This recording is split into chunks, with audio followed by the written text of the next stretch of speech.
महाराज की जय। आचार्य संघ की। जीव और पुद्गल में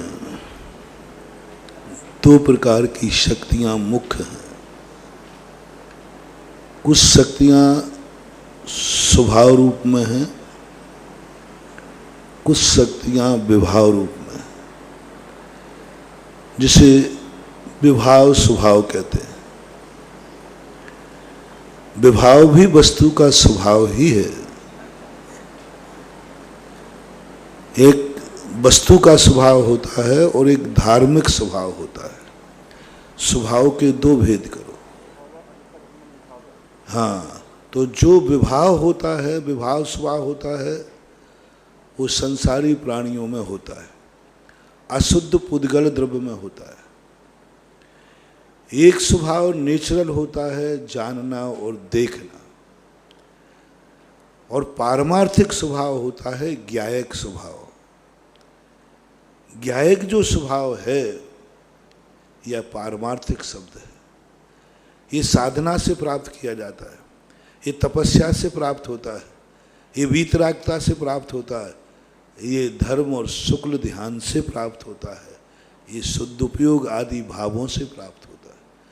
सामान अहम वेदमी, मैं जीव हूँ, मैं वेदन करने वाला हूँ, ये तो चींटी को भी पता है। अहम वेदनी का अर्थ ज्ञायक स्वभाव नहीं, ज्ञान चेतना नहीं, ज्ञाता दृष्टापना नहीं। जानना ये द्रव्य का लक्षण है,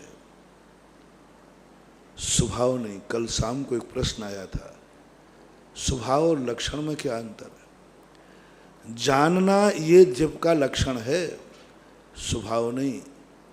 ज्ञाता दृष्टा ये आत्मा का स्वभाव है। बहुत अंतर है। ज्ञातापना होना और जानना, जान रहा है ये आत्मा का स्वभाव नहीं है। जानने वाले की अनुभूति ज्ञाता, मालिक। धन है सो धनी नहीं है। धन का अनुभव करना और धनी का अनुभव करना, बहुत सरल उदाहरण दे रहा हूँ क्योंकि विषय थोड़ा सा क्लिष्ट शुरू हुआ है। धन और धनी में, धन है, देख रहा है, जान रहा है, सब कुछ है, धन का अनुभव हो रहा है, ये सोना है, इतने कैरेट का है, इतना वजनदार है, सब कुछ कर रहा है, सब जान रहा है, लेकिन उसे धनी पने का अनुभव नहीं हो रहा है। धनी पने का अनुभव नहीं होता है। एक चेक कराने के लिए अपन किसी बात में जाए, वो चेक कर देगा, उसको धनी पने का अनुभव नहीं होगा। कैशियर बैंक वाला है, लाखों करोड़ों रुपया गिनता है, उसको धन उसके पास है, धन उसके पास है, सामने पड़ा हुआ है, रखे हैं, लॉकर है, लेकिन उसको धनी पने का अनुभव नहीं होता। ऐसे ही गाड़ी में बैठा है, 4 करोड़ की गाड़ी में, ड्राइवर है, लेकिन उसे मालिक पने का अनुभव, गाड़ी में है, सीट वही, एसी वही, सब कुछ वही है, लेकिन उसे मालिक पने का अनुभव नहीं होता। कुछ नहीं करना है। जैन धर्म कहता है लक्षण को अपना स्वभाव बना लो। जानन रूप जो क्रिया हो रही है उसके तुम ज्ञाता, मालिक बन जाओ।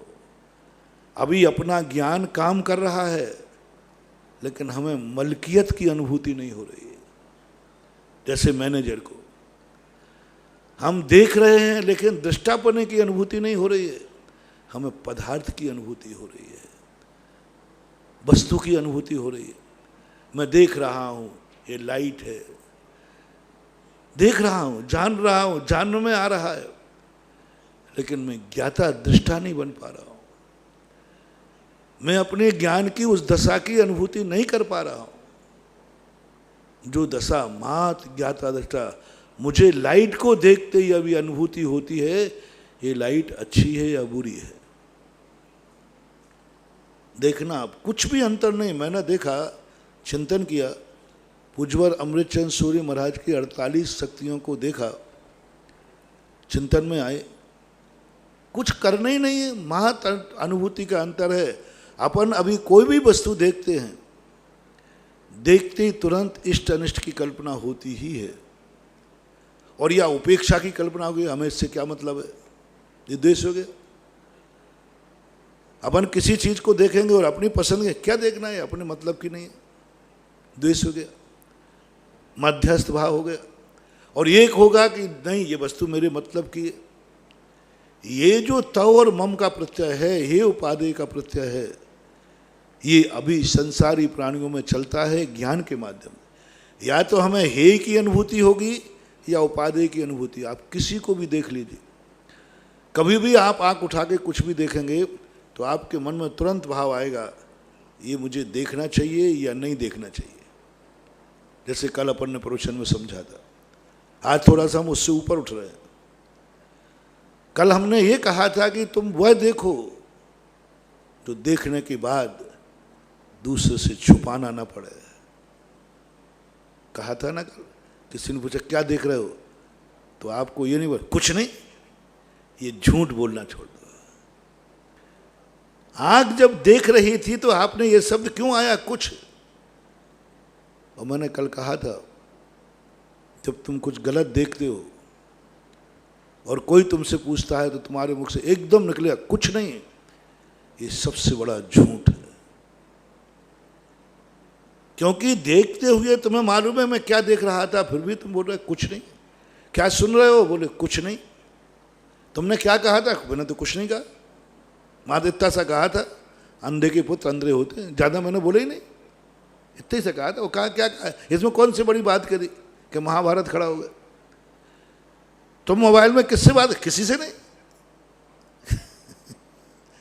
ये शब्द, ये है सारे संसार को मिटाने वाला खेल। कल मैंने संसार को कैसे बना के चलना, संसार कैसे बनता है, संसार किस समष्टि का नाम है।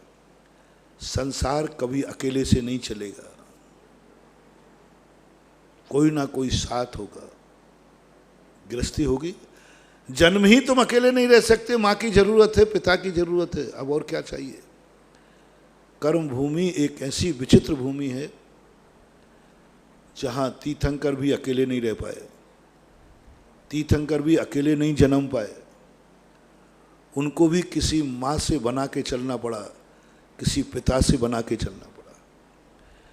माता पिता के बिना उनका भी जन्म नहीं हो पाया, उनको भी किसी गोद लेना पड़ी, उनको भी किसी की कूख में 9 महीने शरण लेना पड़ी, उनको भी किसी को पिता कहना पड़ा, आधीनता स्वीकार करना पड़ी, छोटा बनना पड़ा।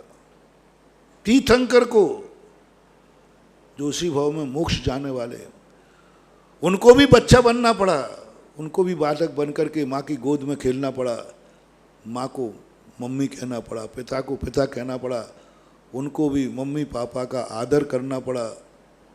पिता जब पहुंच जाते हैं, एक महापुराण के अंदर आ गया कि नाभि राय एक दिन उनके कमरे में पहुंच गए, तीर्थंकर को खड़े होना पड़ा।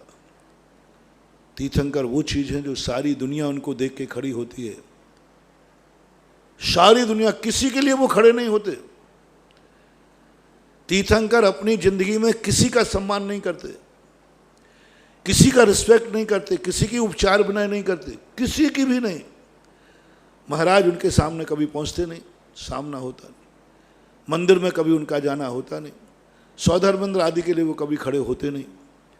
मात उनके लिए भी जो इतना पुण्य कमा के लाए, इतना पुण्य कमा के लाए, जो किसी का रिस्पेक्ट नहीं करेंगे।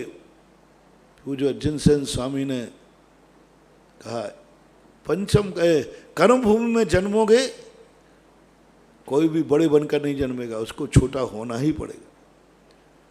तीर्थंकर ने सारी व्यवस्थाएं कर ली, मैं सबसे बड़ा कोई भी, पर अंत में जाकर के पिताजी उनके कमरे में गए तो ऋषभदेव को खड़े होकर के उनका अभिवादन करना पड़ा, माँ की अधीनता स्वीकार करना पड़ी, माँ से छोटा बनना ही पड़ा।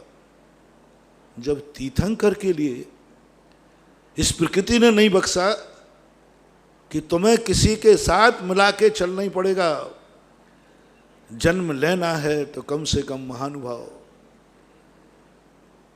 2 चीज़ों पर विचार करना। हमारे यहाँ 4 प्रकार के जन्म हैं,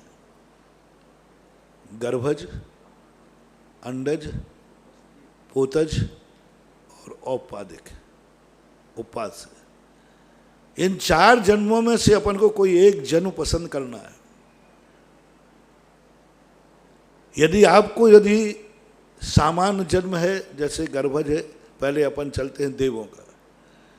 देवों का जन्म पसंद करना है, वहाँ किसी की जरूरत नहीं होती, अपने आप जन्म हो जाता है। लेकिन कोई काम का नहीं अपने, क्योंकि देव पर्याय से मोक्ष के दरवाजे बंद हैं। फिर तीसरा होता है अंडज, तो अपन को पशु पक्षी बनना नहीं है। और जो सम्मूर्छन जन्म होता है वो भी नहीं चाहिए। आज एक जन्म बचा है जिसका जन्म लेने के बाद हम मोक्ष जा सकते हैं, गर्भज, गर्भ से। और गर्भ के जन्म के ही भेद है, ये पोजद है, अंडज है, जरायु जांडज पोता नाम गर्भा। तो अब गर्भ के ये अन्न में 2 तो अपन नकार देते हैं, एक जरायु वाला बचता है, पोट और अंदर तो त्रियंशों के होते हैं। अब इसके लिए हमें गर्भ जन्म के लिए किसी एक से बना के चलना है, किसी एक का सम्मान करना है, किसी एक को रिस्पेक्ट देना है जिंदगी में, किसी एक को। वर्तमान की अपेक्षा ही नहीं कह रहा हूं, भविष्य में भी। अभी अपना जन्म तो एक बार और होगा कम से कम, तो एक ऐसे व्यक्ति को रिस्पेक्ट दो जो तुम्हारा पिता बन सके।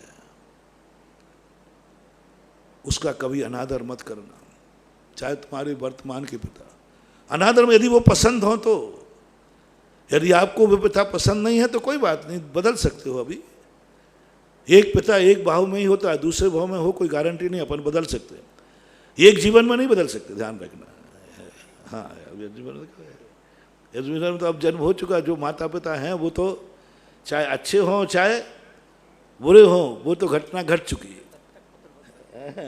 हाँ, अब यदि अपन को कोई दत्तक पुत्र या कोई, अब भविष्य में यदि पिता बदलना है कि भगवान ऐसे माता पिता मुझे किसी को भी नहीं मिले, ऐसे दुष्ट माता पिता भविष्य में मुझे नहीं चाहिए, तो फिर आप चयन कर रहे हैं कैसा माता पिता चाहिए।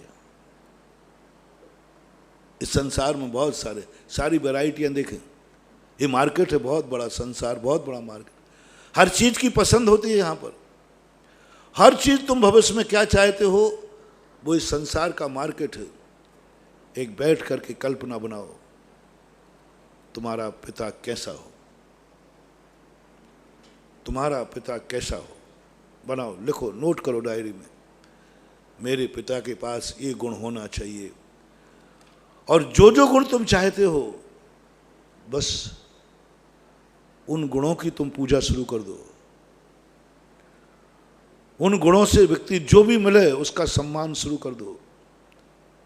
जो भी मिले आपको, मुझे इन गुण, उनको रिस्पेक्ट करना शुरू कर दो, जय जिनेंद्र करना शुरू कर दो, उनका आदर शुरू कर दो। और हमेशा कहो मुझे पिता ऐसा चाहिए, मुझे पिता ऐसा चाहिए, मुझे, बस उसके प्रति आप आदर भाव लाइए। अगले भाव में आप उन्हीं गुणों से संपन्न, वही मिलेगा, कोई नियम नहीं, उन गुणों से संपन्न मिलेगा, नियम से मिलेगा। आपको पसंद करना, बदलने की पूरी छूट। माँ बाप बदल सकते हो, मम्मी बदल सकते हो, पति पत्नी, इस भाव में नहीं बदलना। इस भाव में तो अब चलाना जैसे चल रहा है। यदि दोनों एक दूसरे से दुखी हो तो निर्णय करो तुम्हें कैसा पति चाहिए, निर्णय करो तुम्हें कैसी पत्नी चाहिए। जैसा चाहिए उसके गुणों को आप अपने जीवन में धारण करें, और उन गुणों से जो संपन्न हो उसको रिस्पेक्ट करें, जय जिनेंद्र करें, भावना करें, मिल जाएगी। गुरु बदलना है तो गुरु बदल दीजिए, भगवान बदलना है तो भगवान बदल, जो तुम्हें बदलना चाहे। एक भाव के बाद हर चीज बदली जा सकती है।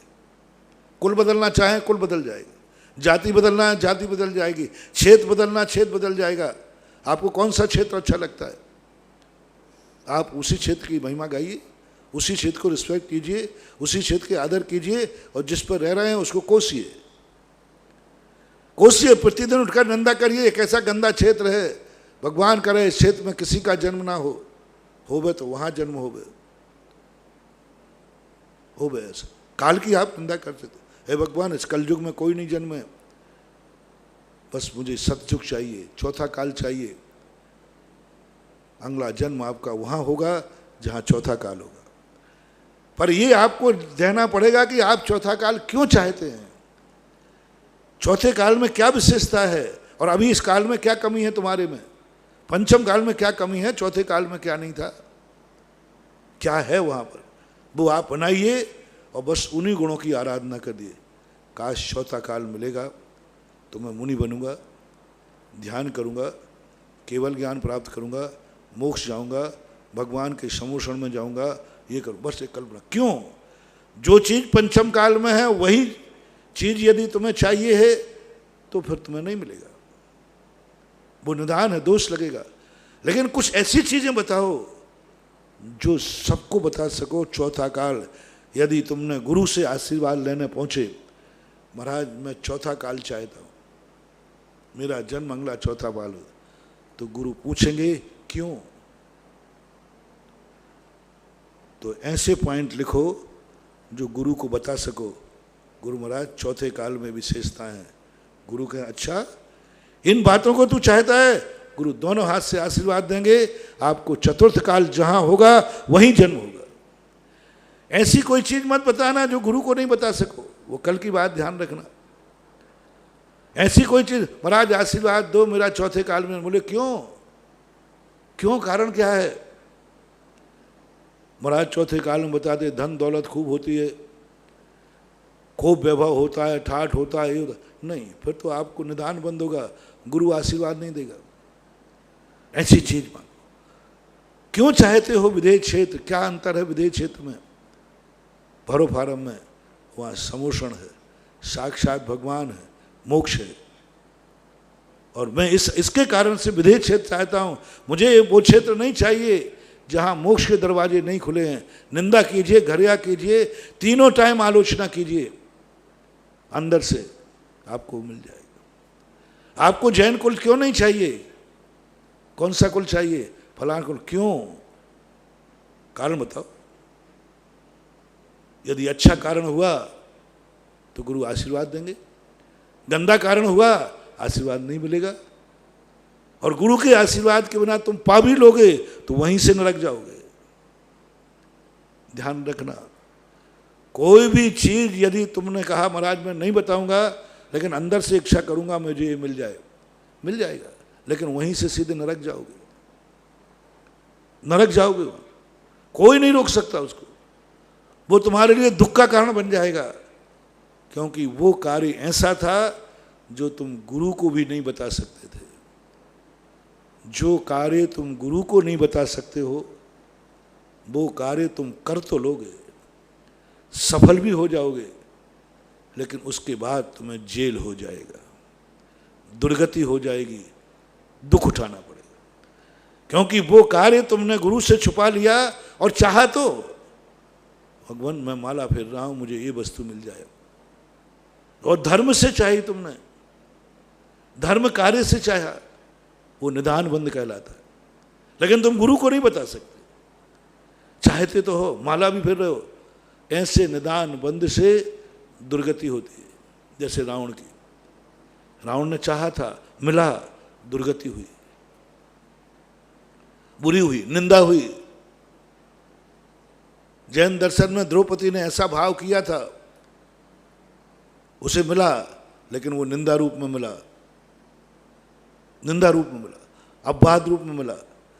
इसलिए धर्म से जब तुम कोई चीज चाहते हो, धर्म की माला से कोई चीज चाहते हो, गुरु के आशीर्वाद से कोई चीज चाहते हो, तो ऐसी वस्तुओं के नोट बनाना जो तुम गुरु को बता सको ये चीजें चाहिए, और गुरु आशीर्वाद दे सके।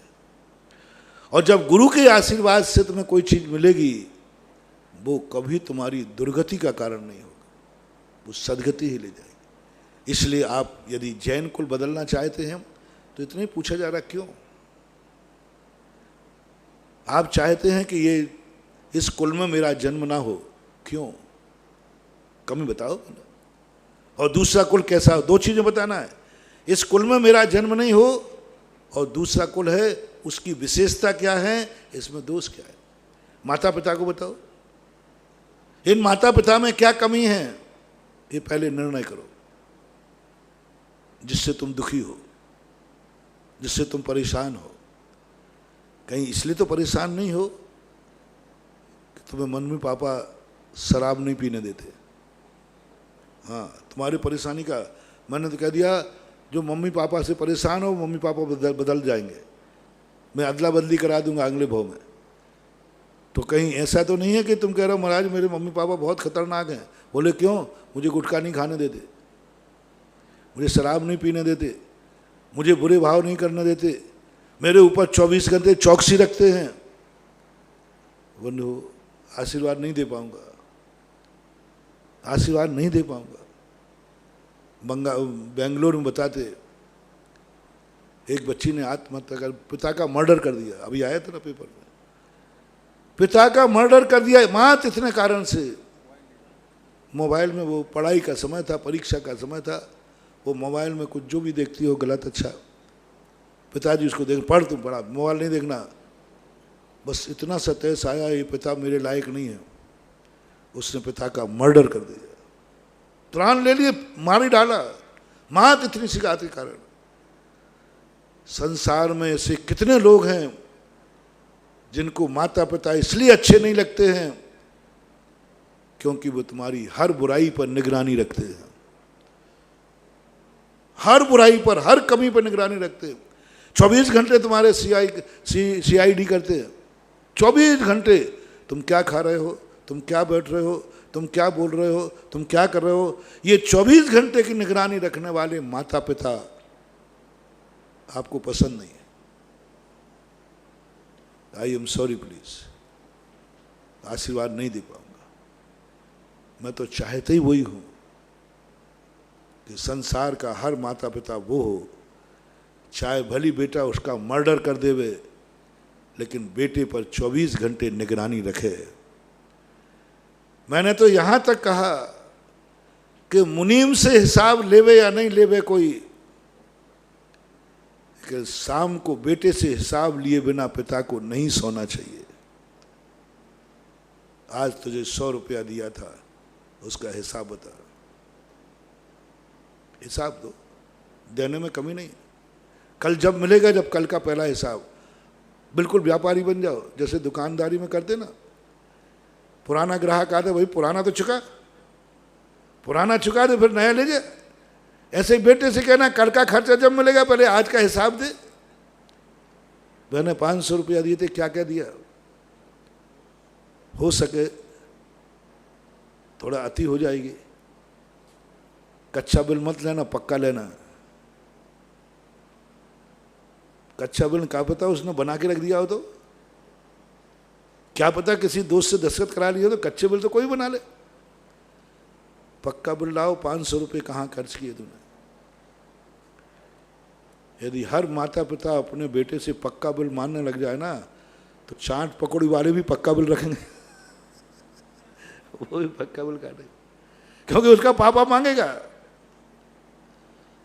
और जिस माता पिता बेटे का पक्का बिल मानते हैं जेब खर्च का, उनका माता बेटा कभी बिगड़ेगा नहीं रे। और भाग्य मानना, यदि तुम्हारा पिता कभी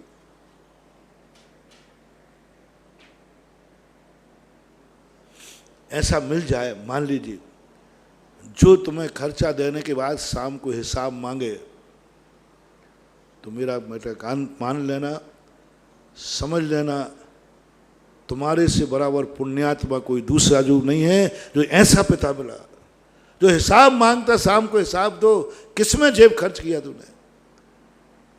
अब ऐसा खर्च करने के लिए बेटा दिन भर में वही चीज खाएगा, क्योंकि शाम को पापा को बता सकोगे तुमने बोतल पी थी।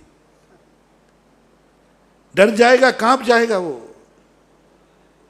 दोस्त का बाप भी ऐसे ही हो कि दोस्त पिला देगा, नहीं कोई नहीं पिलाएगा।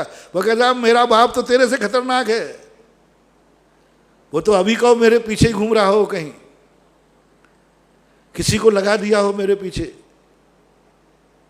तेरा बाप तो हिसाब ही लेता है, मेरा बाप तो घर से बाहर निकलते नहीं है, और पता नहीं उसके कौन सा CID है, उसको सब जाते ही यदि कई बार मैं झूठ बोलूं, और झूठ बोल रहा तो वहाँ खड़ा था कि नहीं, अरे खड़ा तो था, पूरी जासूसी चलती, वो तो मेरे सर्टिलाइट लगा के रखा है मेरे लिए, इसलिए मैं तुझे शराब अपने पैसे से नहीं पिला सकता, वो देख रहा है कहीं ना कहीं से।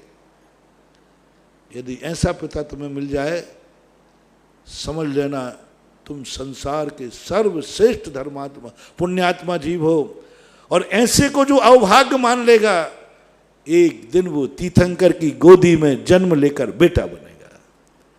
मैंने बाप बदल दिया ना तुम्हारा, तीर्थंकर को बाप बना दिया। बस तुम्हें इतना सा करना है, तुम्हारा बेटा 24 घंटे निगरानी रखता है, निगरानी रखता है 24 घंटे, और निगरानी रखता है वो तुम्हारे पास, और तुम उसको अवभाग्य मानते हो। धन है ऐसे पिता, कम से कम मन कभी मचल भी जाए,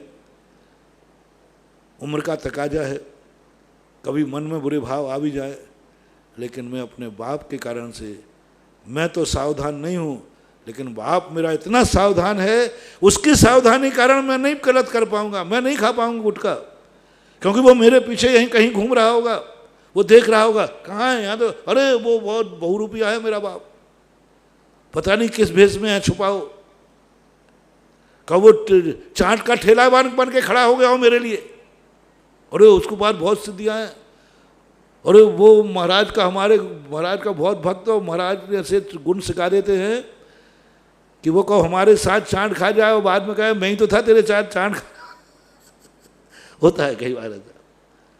वो बहुरूपिया है, वो कोई भी रूप धारण करके मुझे देख सकता है। यदि इस बात को लेकर के भी तुम्हारे मन में हर्ष हो रहा है, तो जाओ, एक दिन तुम्हारे पिता तीर्थंकर बनेंगे, उनकी गोदी में खेलोगे, एक दिन तुम मिलेगे वो महान पिता, जैसी तुम्हारी कल्पना हो, जैसे तुम्हारा सोच हो, विचार हो। ये निर्णय फैसला आपको करना है, मुझे नहीं करना। बस शर्त है आप क्यों चाहते हैं, और जो चाहते हैं क्या उसको उजागर कर सकते हैं।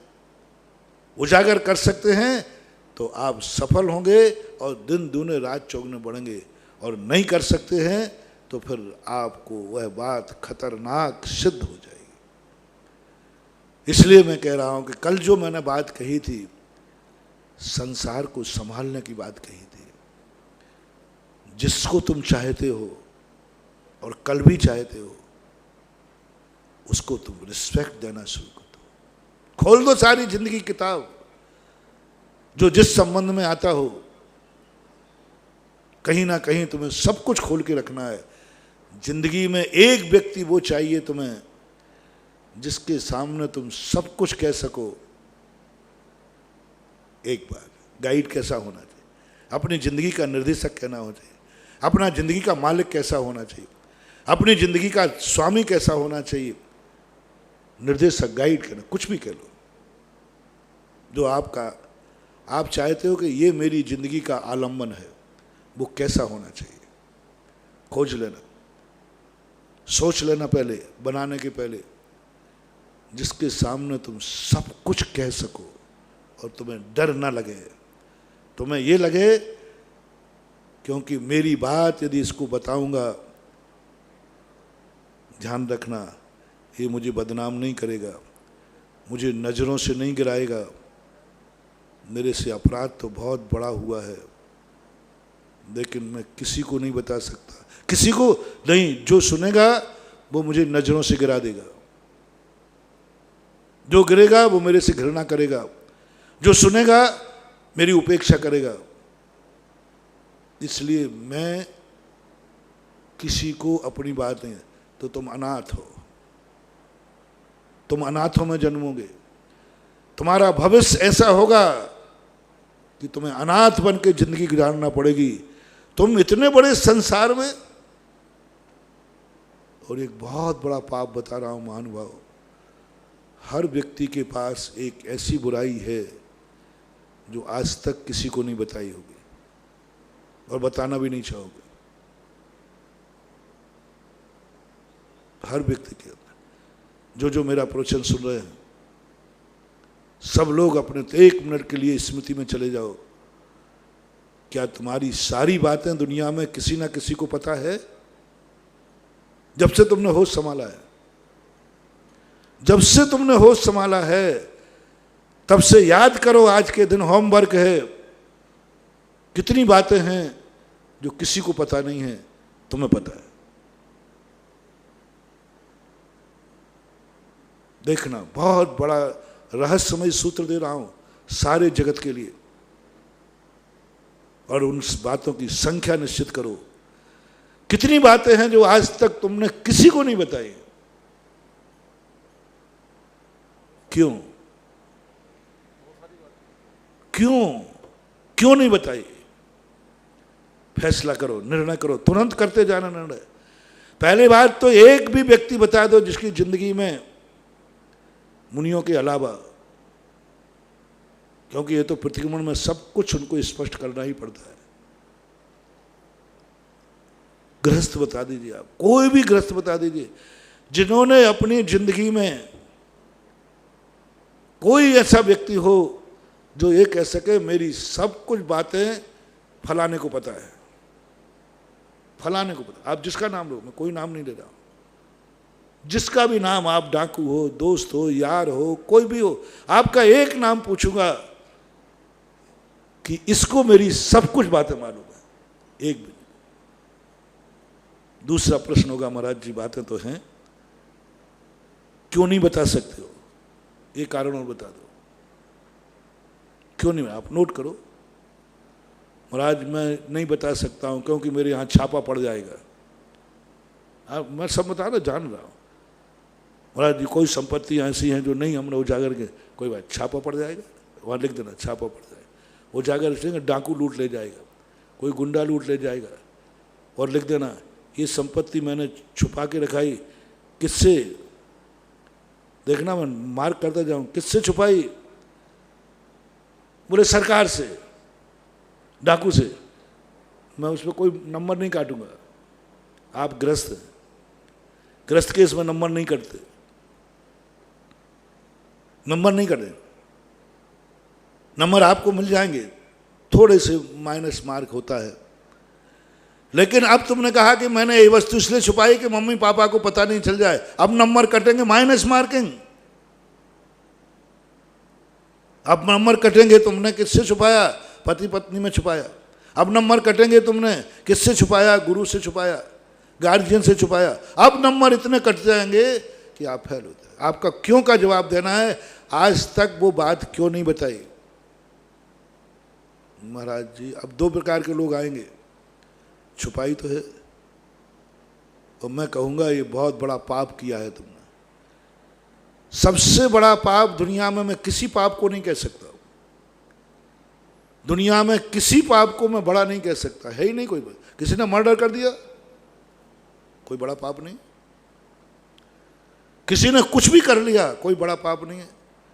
सबसे बड़ा पाप है कि तुमने आज तक वो पाप किसी को नहीं बताया। ये सबसे बड़ा पाप है, चाहे वो पाप तुमने एक चींटी को क्यों न मारा हो। जैन दर्शन का पाप, एक चींटी को मारने का पाप ही महापापी है, और एक व्यक्ति ने किसी का मर्डर कर दिया वो कम पापी है। क्यों? उसने छुपाया है चींटी को, उसने उजागर किया है मर्डर को, तुरंत पहुंच गया, हाँ साहब मैंने मर्डर किया है। जब व्यक्ति अपराध, 2 व्यक्ति होते हैं, एक अपराध करके व्यक्ति भागता है, उस पर धाराएं बड़ी जबरदस्त लगती, वो सबसे बड़ा पापी है। और एक पाप करके आत्मसमर्पण कर देता है, उसके सारे पाप धुल जाते हैं। जैसे डाकुओं का प्रकाश चंद्र सेठी ने, मीटिंग चल रही थी, मिनिस्टर इंदिरा गांधी थी, डाकुओं से परेशान, डाकुओं का बहुत बोलाबाला था उस समय, बड़े बड़े डाकू, खूंखार डाकू। तो इंदिरा गांधी मिनिस्टरी से पूछ रही थी क्या किया जाए, जनता बहुत दुखी है इन डाकुओं से, कभी किसी को उठा के ले जाते, कभी। तो प्रकाश चंद्र सेठी ने कहा एक उपाय है, जो डाकू नहीं पकड़े जा रहे हैं, फरार हैं, उनके लिए तो आपका कानून जो बने सो बनाइए, जैसे बने उनको शूट कीजिए, इनकाउंटर कीजिए। लेकिन यदि कोई डाकू तुम्हारे सामने समर्पण हो जाए कि हाँ मैं डाकू हूं, मैंने डाका किया है, डाका डाला है मैंने, यदि समर्पण कोई अपने पाप को स्वीकार कर ले तो, और आपके सामने आ जाए तो इंदिरा गांधी ने कहा मैं उसको तुरंत अरेस्ट करा करके जेल में डाल दूंगी, मैंने फिर कोई नहीं आएगा। भेद करो, एक भागने वाले को पकड़ रहे हो और एक तुम्हारे सामने आ गया, इन दोनों में भेद करो। प्रकाश चंद्र सेठी तो जैन थे, उन्होंने जैन दर्शन को पढ़ा है, सुना है, संस्कार था। उन्होंने कहा एक बात कर, यदि मिनिस्ट्री पास कर ले कि जो डाकू समर्पित हो जाएगा, अपने आप आ जाएगा, उसके ऊपर अतीत के सारे केस माफ कर दिए जाएंगे और उनकी आजीविका का साधन सरकार की तरफ से मिलेगा। अब ये कौन सा कानून है?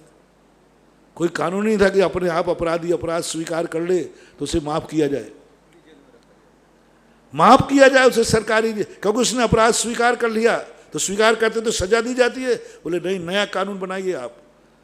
तो डाकुओं को हम समर्पित कराने का वायदा करते हैं। उसने विचार किया अतीत के ही तो पाप माफ करना है, आजीविका के तो देना है, भविष्य में वो और कितने डाके मर्डर डालेंगे, वे तो बचेंगे कम से कम, हाँ वो बच जाएगा। प्रकाश चंद्र सेठी ने होम मिनिस्टर थे, फरमान जारी किया इतनी तारीख तक जो डाकू समर्पित कर देंगे थाने में, किसी भी निकटवर्ती थाने में, उनके अतीत के सारे अपराध माफ कर दिए जाएंगे, कोई केस नहीं चलेगा और उनकी आजीविका का साधन सरकार से दिया जाएगा और उन्हें निरपराधी होने का सर्टिफिकेट दिया जाएगा। 3 घोषणाएं की। एनओसी दी जाएगी कि आपके ऊपर कोई अभियोग नहीं है, कोई आपने पाप नहीं किया और सारे पाप माफ और आजीविका। 2-3 महीने का ऐसा कुछ समय था। बड़े बड़े डाकू सब थाने में पहुंच गए, सब थाने पहुंच गए, आप सबको मालूम है। और जो फरार रहे उनको भी मरना पड़ा, मरे वो, अभियान ही ऐसे चला था। सब ने जाकर समर्पण किया। बड़े बड़े ऐसे बड़े बड़े डाकू थे, मोहन, मूरत सिंह, मलखान सिंह, चंबल की घाटी के डाकू, पूजा उब्बा, हाँ ये बड़े बड़े डाकू कहलाते थे। सब ने समर्पण कर, फूलन देवी, दस्यु सुंदरी, समर्पण कर दिया और सबको माफ किया गया। सांसद के टिकट दिए गए, आजीविका दी गई। आज उनके परिवार हंसते खेलते। जब ये कार्य हुआ, मैं उस समय मुंगावली में था चतुर्मास में, वहाँ की जेल में भी कुछ खुले जेल में डाकू थे। मैं सोच जाता था वो खुले हुए बैठे, खुली जेल में थे, वो होटल वगैरह पे बैठे हुए दिखते थे। तब उन्होंने, मैंने फिर इसको जैन दर्शन से देखा तो जैन दर्शन में यही पाया गया, एक अपराध छुपा रहा है, एक अपराध से भाग रहा है और एक अपराध को स्वीकार कर रहा है। बस वही स्थिति, यदि तुमने अपराध स्वीकार कर लिया किसी के सामने और फिर उन अलग अलग आएगा, पहले तो किसी के सामने पूछ रहा हो और फिर आएगा कि फिर क्वालिटी क्या थी, गुरु के सामने किया कि दोस्त के सामने किया कि पति के सामने किया कि पत्नी के सामने किया कि माँ के सामने किया कि समाज के सामने किया कि देश के सामने किया, वो सब अलग अलग माफी आएगा, अलग अलग माफीनामा होगा। और उसका, और यदि तुमने गुरु के सामने कर दिया अपराध स्वीकार, माँ बाप के सामने अपराध स्वीकार कर दिया, बिल्कुल नगण्य सजा है। बहुत, गुरु के पास करने पर तो बहुत थोड़ी सी सजा है। इसलिए पहला निर्णय, आप इनमें 2 प्रकार के लोग आएंगे, मैंने छुपाया है बड़ा, इसमें तो 100% लोग हैं। 100% लोग आएंगे कि जिनने कहेंगे हाँ मेरी एक बात है जो अभी तक किसी को पता नहीं है, निकलेगी, एक नहीं 100 बातें निकलेगी जो तुम किसी को अभी तक बता ही नहीं दिया होगा, बता नहीं। फिर मेरा दूसरा प्रश्न होगा, एक मौका दिया जाता है, क्या आप बता सकते हो?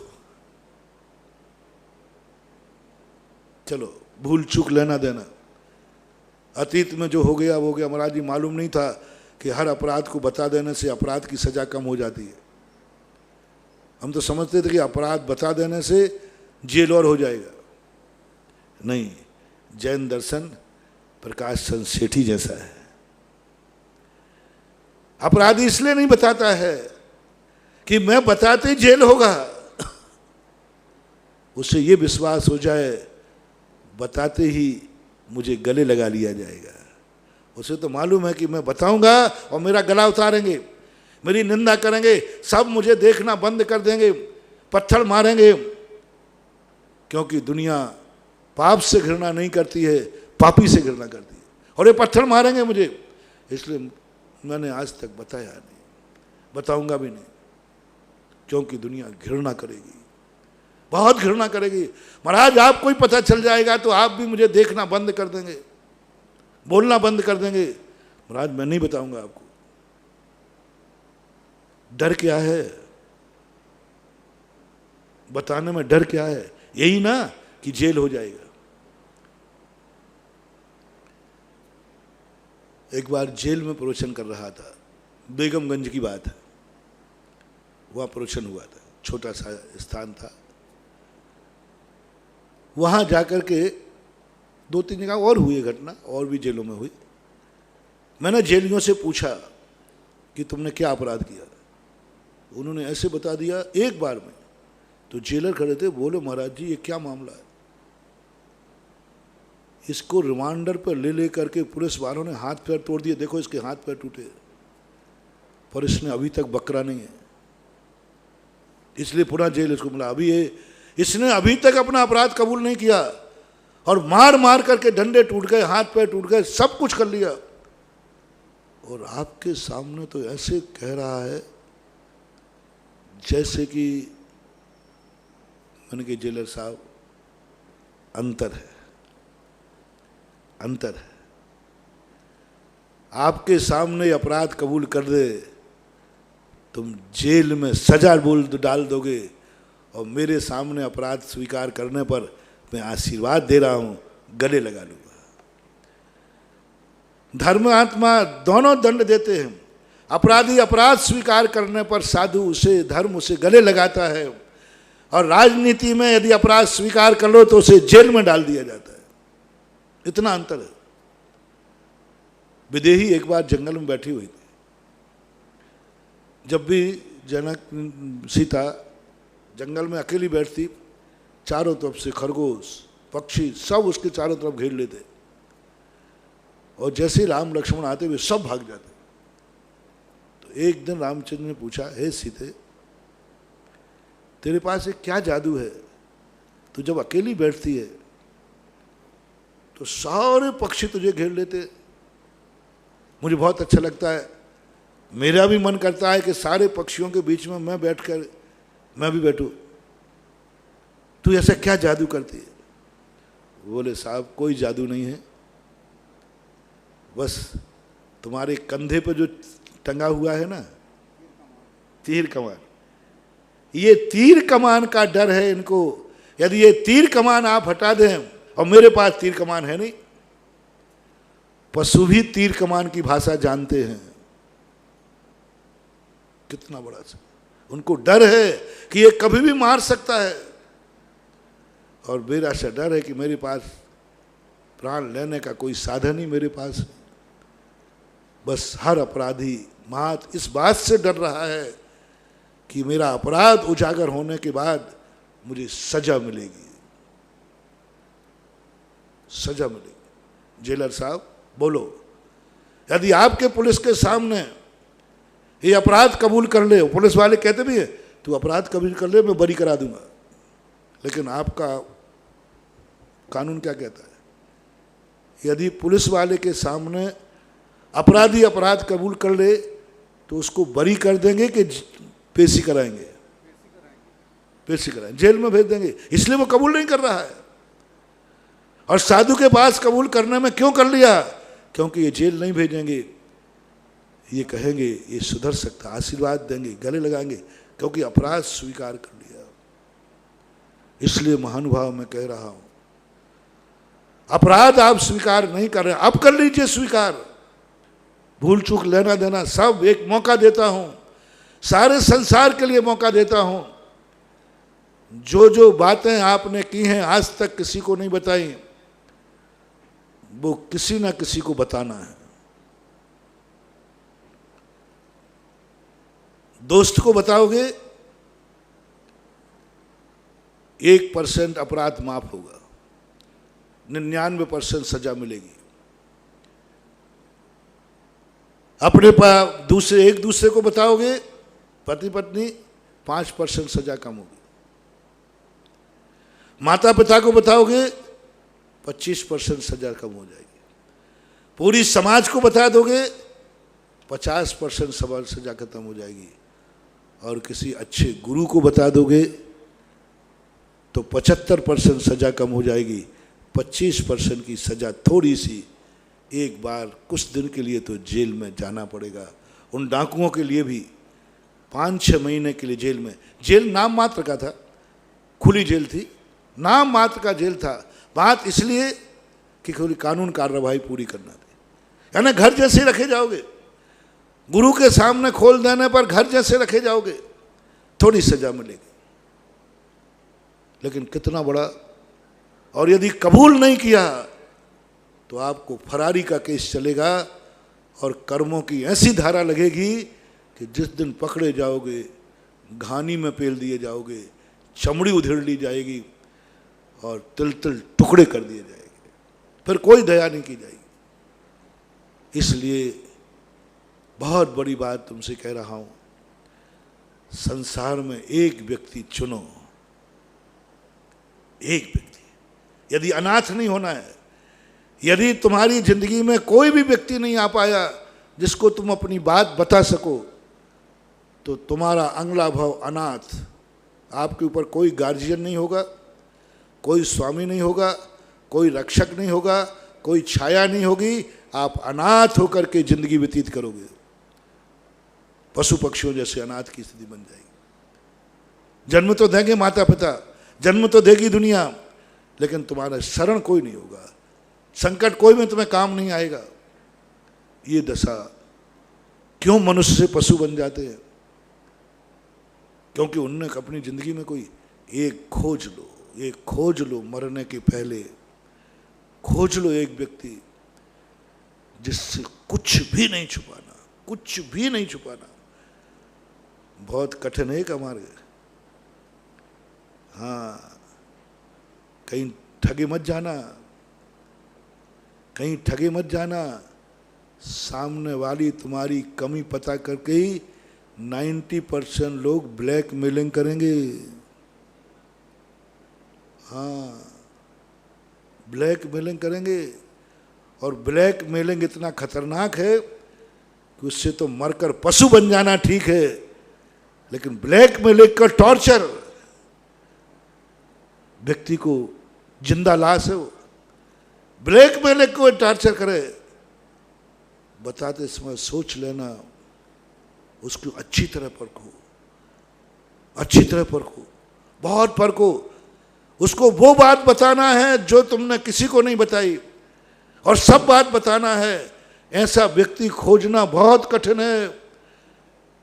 देखो इस व्यक्ति को, इसी को बोलते हैं परीक्षा, इसी को कहते हैं गुरु कीजिए जान के, पानी पीजिए छान के। अभी मैं धार्मिक गुरु की बात नहीं कर रहा हूं। गुरु आने, गुरु किसे कहते हैं? जिसके सामने सब कुछ बता सको और तुम्हें डर नहीं लगना चाहिए। यदि बताते समय ये डर लग रहा है, मेरी बात यदि इसको पता चल गई तो मेरी दृष्टि से गिरा देगा, बोलना बंद कर देगा, तो समझ लेना वो तुम्हारा गुरु बनने लायक नहीं है। यदि तुम अपने आप से परखना, किसी से पूछना नहीं, गुरु से भी मत पूछना, अंदर से देखो। मैं तुम्हें थर्मामीटर मार दे रहा हूं, अंदर से पूछो कि मेरी हर बात इसको पता चल जाएगा, तो ये फिर उसके बाद मेरे से क्या व्यवहार करेगा, क्या मेरे से बोलेगा, इसकी दृष्टि में मेरी इज्जत रहेगी, कहीं मैं इनकी दृष्टि में गिर तो नहीं जाऊंगा। यदि ऐसा विकल्प तुम्हारे मन में आ जाए तो गुरु मत बनाना फिर, और तुम बना भी लोगे तो वो चमत्कार नहीं होगा, गुरु का आशीर्वाद नहीं फलेगा, क्योंकि अभी तुम्हें गुरु से डर है, माता पिता से डर है कि मैंने माता पिता को बता दूं, माता पिता को बता सकता हूं, नहीं नहीं नहीं, अरे पापा मार डालेगा मुझे, मार डालेगा, वो तो निकाल देगा मुझे घर से, जिस दिन मेरे पापों की कलई खुलेगी समझ लेना ये बाप तुम्हें अगली बार नहीं मिलेगा, खत्म।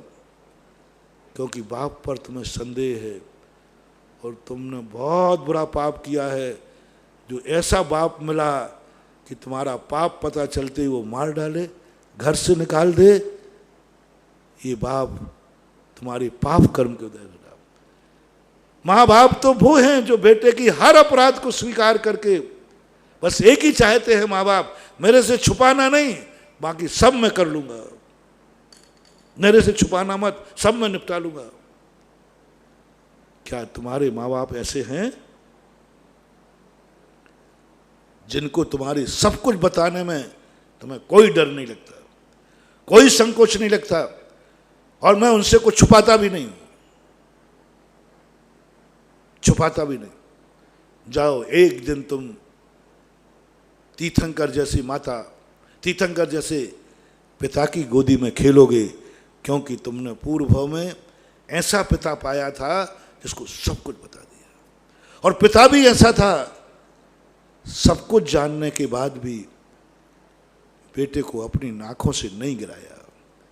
जैसे सरकार ने, इतने बड़े डाकुओं ने जब आत्मसमर्पण किया, उन्होंने सरकार की दृष्टि में नहीं गिराया, सांसद का टिकट दे दिया।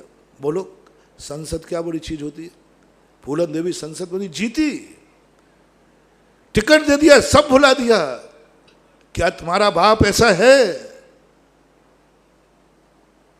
क्या तुम्हारा जिंदगी में कोई है साथी ऐसा? चलो मियाँ बीबी है कोई दुनिया में ऐसे मियाँ बीबी? बताओ, बताना नहीं है अंदर से। आज मैं कोई पूछूंगा नहीं, पूछने से पोल पट्टी खुल जाएगी, क्या फायदा, और झगड़ा डंडे चालू और हो जाएंगे। आज तो निर्णय भी तुम्हें ही करना है और फैसला भी। ऐसे कैसे पत्नी पत्नी हैं जिन दोनों की हर बात एक दूसरे को मालूम है, कैसे भी बात हो। मैं दोनों मियाँ बीवी का एक दूसरे का विश्वास पूछ रहा हूँ, कितने पाखंडी हो और कितनी ईमान। ऐसा व्यक्ति, ऐसे पहले पति से पूछता हूं कि ऐसा संसार में कौन सा पति है जिसकी हर बात उसकी पत्नी को मालूम है, बुरे से बुरी बात भी उसको मालूम है। महाराज मेरी हर हरकत मेरी पत्नी को मालूम है। क्यों? मेरी पत्नी कभी मुझे, मेरी कितनी भी बुरी आदत हो, मेरी कितना भी बुरा परिणाम हो, लेकिन वो कभी मुझे नज़रों से नहीं गिराती, मुझे पति का दर्जा बराबर देती है, कभी नहीं कोसती, कभी नहीं कोसती, सुधारने का भाव करती है, त्यागने का भाव नहीं। मैं पत्नियों से पूछता हूँ कि यदि तुम्हारे पति की कोई ऐसी हरकत पता चल जाए जो तुम्हें पसंद नहीं है, वो तुमसे कह दे, तो डाइवर्स के पेपर तैयार करोगे कि फिर भी कहोगे प्राण प्रिय? खतरनाक बात है, ध्यान रखना। अब मैं उस नाम नहीं ले रहा हूं, बहुत खतरनाक, बहुत खतरनाक, जो स्त्री को सहन ही नहीं होती, पता नहीं चली है, पति ने खुद बताई है, आज मेरे से ऐसा अपराध हो गया। पतियों से मैं कह रहा हूं, क्या किसी की पत्नी ऐसी है जिसको ये विश्वास हो कि मैं, कोई डर नहीं है, पत्नी को बताने में मुझे कोई डर नहीं है, क्योंकि मुझे अपनी पत्नी पर विश्वास है, वो मुझे अपनी नजरों से नहीं गिराएगी। नहीं गिराई। कितने पति हैं जो अपनी पत्नी को हर बात बताने के लिए निडर हैं, मजबूर नहीं, दबाव में नहीं, निडर हैं, और उनको कोई खतरा नहीं है, हमारे दाम्पत्य जीवन पर कोई प्रभाव नहीं पड़ेगा, बस मुझे किसी दूसरे बताने के पहले तुम्हें खुद बताना है। कई बातें पता तो चल जाती है। स्त्री एक ऐसी खतरनाक चीज है, वो देखती कहीं और कान कहीं होते उसके, वो सब पता कर लेती है, तुम्हारी एक एक हरकत पता कर लेती है, वो सब जाने, उनको गॉड गिफ्ट है, एक सब मालूम रहता है। लेकिन वो दूसरों के द्वारा पता चलता है। जब दूसरों के द्वारा पता चलता है, पत्नी खूंखार हो जाती है। पता तो चलेगा तो मुझे वो पति चाहिए है जो अपराध करने के बाद सीधा अपनी पत्नी के पास जाके कहे मैंने ये अपराध किया है, और उसे कोई डर नहीं लगना चाहिए, अंदर ये भाव नहीं आना चाहिए, नहीं तो मत बताना। महाराज जी यदि मेरी पत्नी को बता दिया, उसने डाइवर्स कर दिया तो आप गारंटी ले रहे हो क्या? नहीं, मैं तो जमानत नहीं, तुम्हारी जमानत मैं लूं। अरे राम राम राम राम, मुझे मालूम है तुम कितने बेईमान हो दोनों एक दूसरे के। कोई ईमानदार हो तो जमानत लूं, मैं तो नहीं लूंगा। तो फिर बताना मत। मैंने पहले ही कह दिया, यदि आपको ऐसा डर लगे कि मैं अपने मुंह से जैसे ही पत्नी के सामने अपराध कहूंगा और ये मुझे अपनी दृष्टि में गिरा देगी, घृणा करेगी, तो मत बताना, मत बताना। फिर छुपा के रखना ठीक है, पशु बन जाना ठीक है, लेकिन जिंदगी, क्योंकि तुम्हारी पत्नी, उसके बाद कई पत्नियों ने ऐसा हुआ, महाराज जी बहुत खतरनाक गड़बड़ हो, क्या हो गया, मेरी एक गंदी आदत थी, इसको पता चल गई, किसी ने कह दिया, वह तब से मुझे टॉर्चर करती है। कोई भी बात हुई, हाँ मालूम है तुम कैसे हो, मालूम है तुम क्या करते हो, और ये इतना टॉर्चर करती है कि बस ऐसे लगता है कि सुसाइड कर लो, ऐसा लगता है। इसलिए हे महिलाओं, इसलिए पति तुम्हें सब चीज नहीं बताता। वही प्रकाश चंद्र सेठी, हे मिनिस्टर साहब, इसलिए डाकू समर्पित नहीं करते, क्योंकि डाकू तुम्हारे सामने आते तुम अरेस्ट करा दोगी, कानून के जेल में डाल दोगी, इसलिए डाकू नहीं आ रहे। डाकू तो आना चाहते, इसलिए तुम्हारा पति तुम्हें सब कुछ क्यों नहीं। हर पत्नी चाहती है पति पारदर्शी हो, उसकी हर बात मुझे ज्ञान में हो।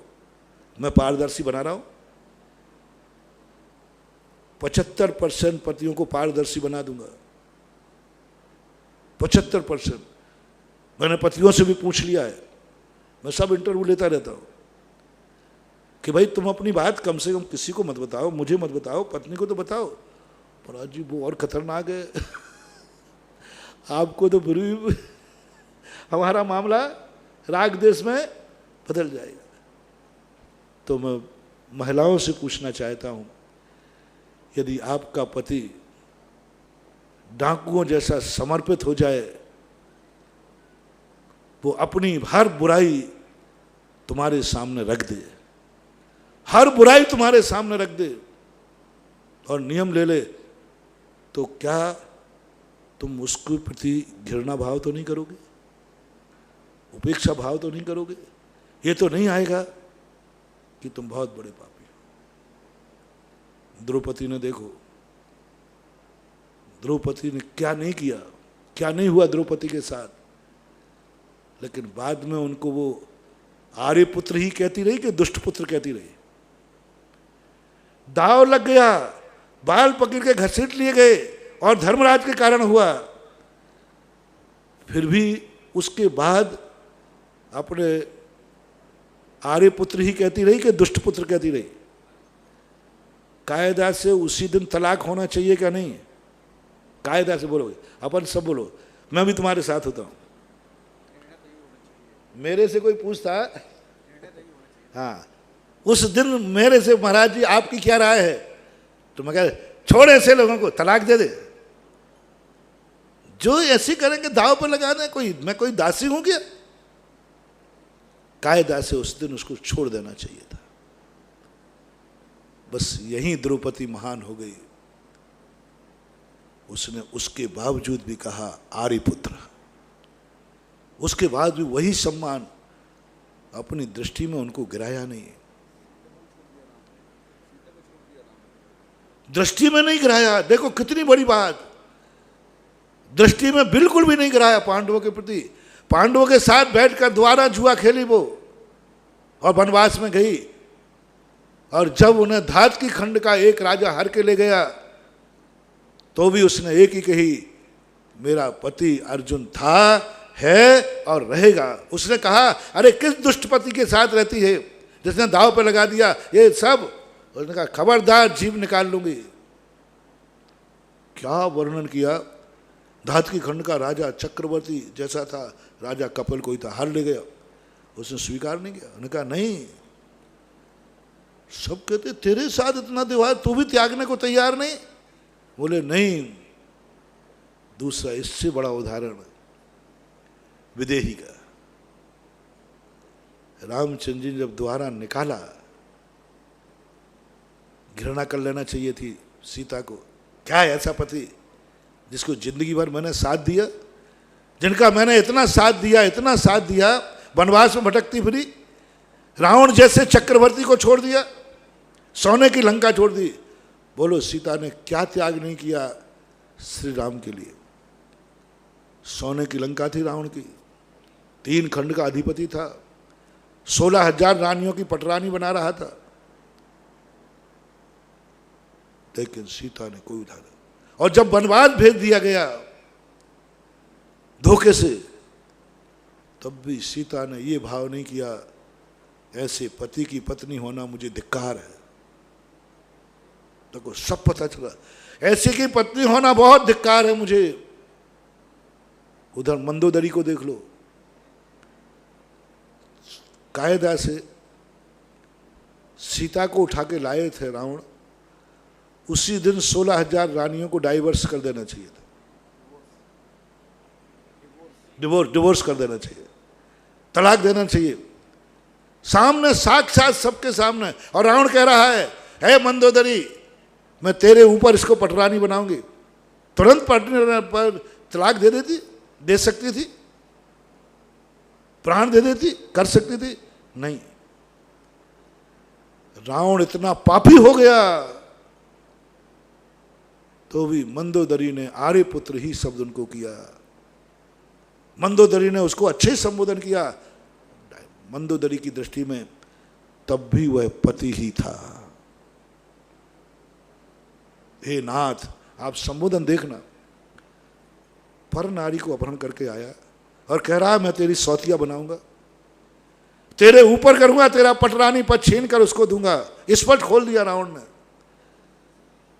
तो भी मंदोदरी कह रही, हे नाथ, हे देव। नाथ शब्द हो रही, अरे हे पापी। संसार की हर नारी से मेरा कहना है, आपका पति ऐसा होता तो आप क्या कहते? हे नाथ। अब वो क्या कहती है, वो अब तुम्हारे ऊपर छोड़ता हूं, मैं अपना मुंह खराब क्यों करूं। ऐसे लोगों के सामने रावण ने अपने पाप को मंदोदरी से आके बता दिया तुरंत, छुपाया नहीं, क्योंकि उसे एक विश्वास था, मैं कितनी पापी हो जाऊं, मंदोदरी मुझे अपनी दृष्टि में गिराएगी नहीं। बस एक विश्वास था, उसने सब बता दिया, सब कुछ कह दिया, कोई छुपाया नहीं। हाँ मैंने ऐसा किया, मेरा परिणाम, क्योंकि उससे मात्र एक विश्वास था, मेरी मंदोदरी मुझे अपनी दृष्टि में नहीं गिराएगी। मैं इसकी सौत बना दूं, मैं इसका पटरानी पद छीन लूं, तो भी यह मुझे अपनी दृष्टि से गिराएगी नहीं, बता दी। रामचंद्र जी की कथा तो और विचित्र है, घृणा से भर जाना चाहिए। रामचंद्र जी क्या नहीं किया मैंने, और मुझे धोखे से गर्भावस्था में वनवास में छुड़वा दिया। थोड़ी तो घृणा करना चाहिए थी, थोड़ा उल्हाना तो देना चाहिए था कि हे लक्ष्मण, हे कृतांतवक, राम से इतनी कह देना कि मेरे साथ ऐसा व्यवहार करना क्या आपने ठीक है? कुछ नहीं, बल्कि कहता नहीं, कुछ मत कहना, कुछ मत कहना। एक संदेश दे देना, जैसे दूसरे के बहकाने में मेरा त्याग किया है, ऐसा धर्म को त्याग मत कर देना। बस यही संदेश है और कुछ नहीं चाहिए। अंत में जब देखो, वैष्णव दर्शन के अंदर एक बहुत अच्छी बात आई, जब अंत में पृथ्वी में समाने के लिए उसने आह्वान किया पृथ्वी माँ को। जैन दर्शन में तो पृथ्वीमती हारिका की दीक्षा ली, जब वहाँ समर्पण किया तो अंत में सीता एक ही कहती है कि हे राम, बस मैं एक ही प्रतिज्ञा करती हूँ, जब भी मैं नारी रूप में जन्मूं और विवाह करूं तो मुझे आप ही मेरे पति हों। और मैंने कहा गजब हो गया। एक भाव तो ठीक है, एक भाव में तो कहूँगी नारी है, अब क्या करें, मजबूर है, लेकिन उसी पति को पुनः चाह रही है जिस पति ने क्या दुख नहीं दिए, क्या नहीं किया। उस पति ने अग्नि में कूदने को मजबूर कर दिया। और क्या बोलती है, मेरे अगले भाव में जन्मांतरों में जब भी हो आप ही मेरे पति हो। ये है सीता का नारी की सर्वोत्कृष्टता। क्या संसार में कोई ऐसी नारी है जिसका पति इतनी यातना दे, गर्भ अवस्था में घर से निकाल दे, वो भी अपवाद करके दर कर की ठोकरे, उसके बाद भी कहे कि नहीं, मेरा पति यदि हो तो यही हो। ऐसी नारी यदि दुनिया में मिल जाएगी, वो पति फिर कुछ भी तुम्हें नहीं छुपाएगा। पारदर्शिता, समर्पण। लेकिन एक पक्ष की बात नहीं कर रहा हूं, अब दूसरी पक्ष की भी सुन लीजिए, नहीं तो आज मामला थोड़ा गर्म हो जाएगा। हर पति आज की कैसेट को सुरक्षित रखेगा। श्रीमती, ये सुनो क्या कह रहे हैं महाराज, सुन सुन ये क्या कह रहे हैं। हाँ, मुझे सब मालूम है, जारी बात नहीं है, इसलिए बेचारी वो बेचारी गड़बड़ नहीं हो जाए। अब आ जाती है श्रीमती की बात, पत्नी की। क्या कोई पत्नी है जो ये दावा कर सके, मेरी हर बात, मैंने जो भी अच्छा बुरा हुआ किया करूंगी, पति को जरूर बताऊंगी। क्या पति की पारदर्शिता तुम्हारे पास आ सकती है कि मैं पारदर्शी हूं, मैं अपने पति से कुछ भी नहीं छुपाऊंगी? क्यों छुपाती हो? मैंने कारण बता रहा हूं, वो सेठी वाला कारण।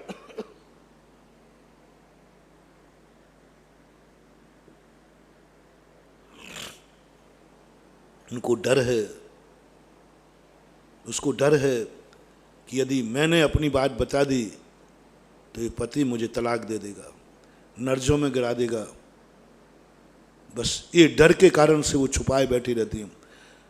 वो चाहती हैं कि मैं पारदर्शी बनूं पति को, लेकिन उनको डर है। क्या कोई दुनिया में है ऐसा पति जो अपनी पत्नी को ये कहे, मेरे से कुछ भी छुपाने की जरूरत नहीं है, कुछ भी अपराध हो जाए दूसरा ना बताए मुझे, शर्त है अपराध के बाद तुरंत तुम बता सको। है यदि कोई पत्नियों को मैं ऐसा बना दूं कि कोई अपराधी तुमसे हो जाए, वो तुरंत तुम्हें दूसरे से पता करना है, स्वयं बताएं आज मैंने ऐसी गलती की है, क्या फिर भी तुम उसको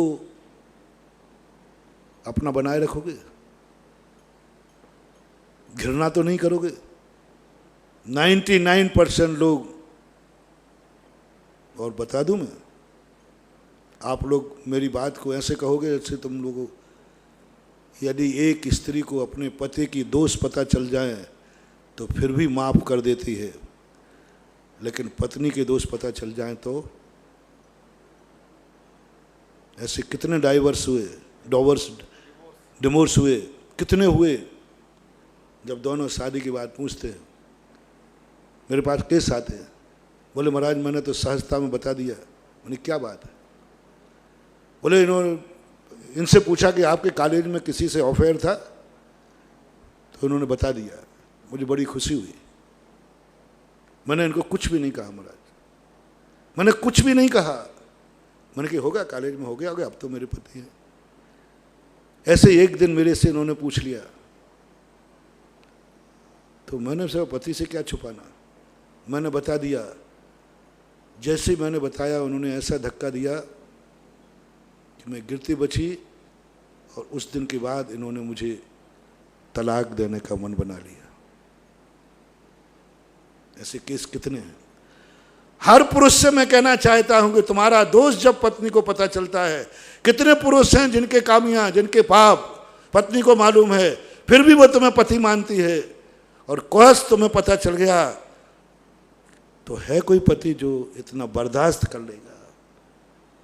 मुझे नहीं दिखता। इसलिए हर नारी अपनी जिंदगी बचाने के लिए वो पशु बनने को तैयार है। मैंने कहा ना, कोई भी पाप यदि तुम किसी को बताए बिना मर गए या मर गई तो पशु बनोगे। तो नारी ने जवाब दे दिया, महाराज मैं पशु बनने के लिए तैयार हूं, लेकिन बता करके मैं अपनी जिंदगी बर्बाद नहीं करूंगी। क्योंकि बताते ही तलाक, बताते ही ब्लैकमेलिंग चालू हो जाएगी। ये तो त्रियंश बनने से भी ज्यादा खतरनाक है। त्रियंशिनी बनने में इतना खतरा नहीं है जितना ये टॉर्चर से खतरा है। फिर परित्यक्ता बन के रहूंगी, फिर दर दर की ठोकरें मानेंगे, जो देखो वो अशुभ कहेगा।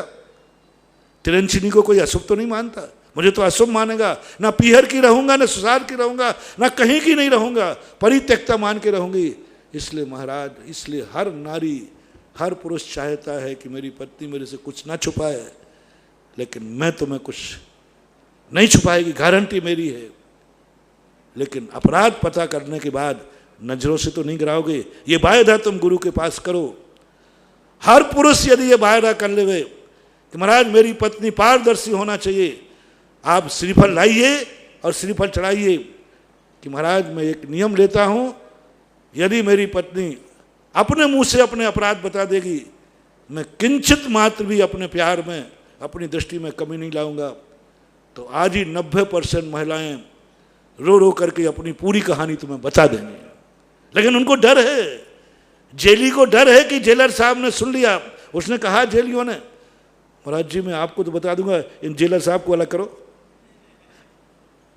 जेलर साहब तो उसको अलग करो, पुलिस वाले भी खड़े। मैंने क्यों? और महाराज जी ये सुन लेंगे तो फिर, और ये कहीं नोट कर लिया और टेप कर लिया तो मुझे जेलर साहब, मैंने कहा जेलर साहब आप या तो बाहर चले जाओ, और हमारे बाहर तो नहीं जा सकता, आपके भरोसे इन अपराधियों को नहीं छोड़ सकता, कोई बात हो जाए तो मैंने कहा पर एक नियम करो, नोट तो नहीं करोगे, टेप तो नहीं करोगे? बोले नहीं करूंगा।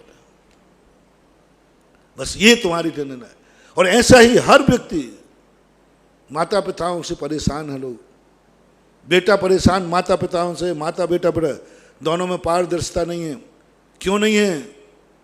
क्योंकि दोनों एक दूसरे से डर रहे हैं। पिता मुझे संपत्ति से बेदखल कर देगा, बाप डर रहा है कि बेटे को पता चल जाएगा, बेटा ब्लैकमेलिंग करेगा, ये डर बना हुआ है। गुरुओं को भी लोग आज सब बात बताने को तैयार नहीं है। कितने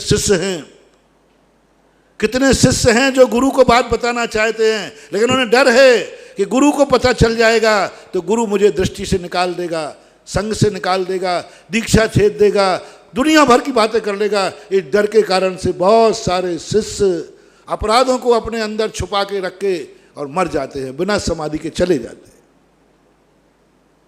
बस एक दूसरे के ऊपर जो डर है, भय है, इस भय से ओपन होना है। इसलिए दो बातें आज के प्रवचनों का सारांश। कल के प्रवचन की अपनी शुरुआत हुई थी ना, जो कि कोई काम करो, किसी को बताओ, लेकिन मुझे बाद में डर लगा कहीं बताने के बाद सारी दुनिया ना उजड़ जाए तुम्हारी। कल मैंने कहा था ना, कल तो मैंने ये कहा था, अपराध करने के पहले ये सोच लेना, ये अपराध मैं किसी को बता पाऊंगी कि नहीं। यदि नहीं बता पाओगे तो वो पाप मत करना, ये बताने लायक नहीं रहेगा तो वो अपराध मत करना। आज ये कह रहा हूं कि यदि हो गया है अपराध, कर लिया है अपराध, तो किसी ना किसी को बताओ। और तुम नहीं बता पा रहे हो तो मैंने आदेश नहीं दिया अभी। तुमने जो साइड इफेक्ट बताया, महाराज इसको फिर आप संभालोगे क्या? आपने तो कह दिया कि जो जो तुमने अपराध किए हैं सब खोल दो। निज गुण अरु पर अवगुण ढाके। अपने अवगुणों को खोलो, उजागर करो, नहीं तो पशुओं में जाओगे, मरोगे। आपने तो कह दिया, लेकिन इसका जो साइड इफेक्ट पड़ेगा उसकी जमानत आप लेते हो क्या? नहीं। इसलिए मैं जमानत नहीं ले रहा हूं। यदि तुम्हें ऐसा डर हो कि मेरा अपराध खुलने के बाद मैं दुनिया में रहने लायक नहीं रहूंगी, नहीं रहूंगा, तो फिर तुम मत बताना, मेरा आदेश है, मत बताना, छुपा के रखना। बदनाम की अपेक्षा त्रियंश हो जाना ठीक है। बदनाम होके मत मरना। बद से बदनाम बुरा होता है। यदि तुम्हारी इस दुनिया में कोई भी व्यक्ति विश्वसनीय नहीं है जिसको तुम बता सको, हर व्यक्ति से डर लग रहा है, इसको पता चल गया ये ब्लैकमेलिंग करेगा, कल के दिन मेरी कमी पता चल गई तो ये ब्लैकमेलिंग करेगा, हमेशा उड़ाना देगा, टॉर्चर करेगा, तो मत बताना बंधुओं, मत बताना। मर के नरक भी जाना पड़े तो चले जाना, लेकिन बदनाम होके मत मरना, घृणा की दृष्टि पाल के मत मरना, छुपा के मर जाना। क्योंकि अपराध करने से ज़्यादा बड़ा अपराध वो हो जाएगा जो सामने वाला तुम्हारी कमजोरी पकड़ करके ब्लैकमेलिंग करेगा।